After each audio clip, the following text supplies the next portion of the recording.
వాళ్ళు పేర్లు పిలుస్తాను, వరుసలో వచ్చి నిల్చోవాలి, వాళ్ళ గురువులతో సహా రావాలి.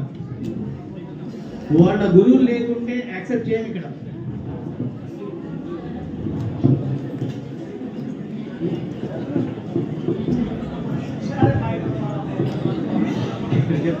సరే,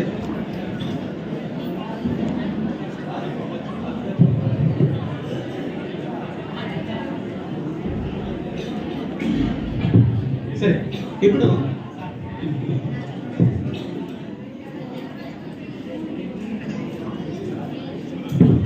రాష్ట్ర type writing short hand exams సంబంధించి టెక్నికల్ బోర్డు కూడా గత 5 సంవత్సరాల నుంచి 6 సంవత్సరాల నుంచి రాష్ట్ర ర్యాంకులను ప్రకటిస్తుంది. మనం ప్రకటించుకోవడం కాదండి, Telangana board of technical education ప్రకటిస్తూ ఉంది.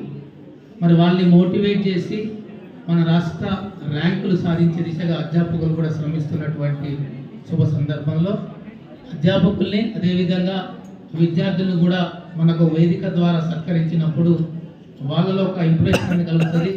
అది ఇంకో పిల్లవాడికి కూడా ఒక ఇన్స్పిరేషన్గా మోటివేట్ చేసే అవకాశం ఉంటున్న ఉద్దేశంతో గత 5 సంవత్సరాల నుంచి కూడా మన సెక్రటరీ గారు వారి తల్లిదండ్రుల జ్ఞాపకార్థం పిల్లలు మోటివేట్ చేసే విధంగా అధ్యాపకులను కూడా ఫెలిసిటేషన్ చేసుకుంటూ వారు కొంత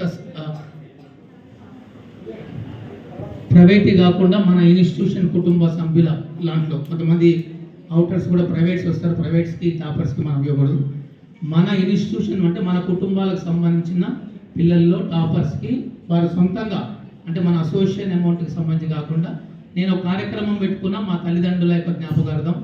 ఇది నిరంతరం కూడా కొనసాగుతూనే ఉంటుంది. అదేవిధంగా మీరు మీ పిల్లల్ని కూడా అదేవిధంగా మోటివేట్ చేస్తూ ముందుకు తీసుకెళ్ళండి అనే ఆలోచనతో ఈ గత 5-6 సంవత్సరాల నుంచి కూడా ప్రతి బ్యాచ్ని ఒక సంవత్సరం మిస్ అయినా కానీ రెండోసారి కూడా ఇప్పుడు దాదాపుగా 3 బ్యాచెస్ 2024 నుంచి 4 బ్యాచెస్ కూడా 1 అటెంప్ట్గా వారు ముందుకు రావటం అనేది నిజంగా మనం హర్షించదగ్గ విషయం. మీరందరూ కూడా ఒక్కసారి ఈ కార్యక్రమం స్టార్ట్ అయ్యే ముందు ఇంకా గట్టిగా చెప్పండి అని కొట్టి మీరు ఇంకా పిల్లల్ని మోటివేట్ చేయాలని ఆ విధంగా కోరుకుంటున్నాను.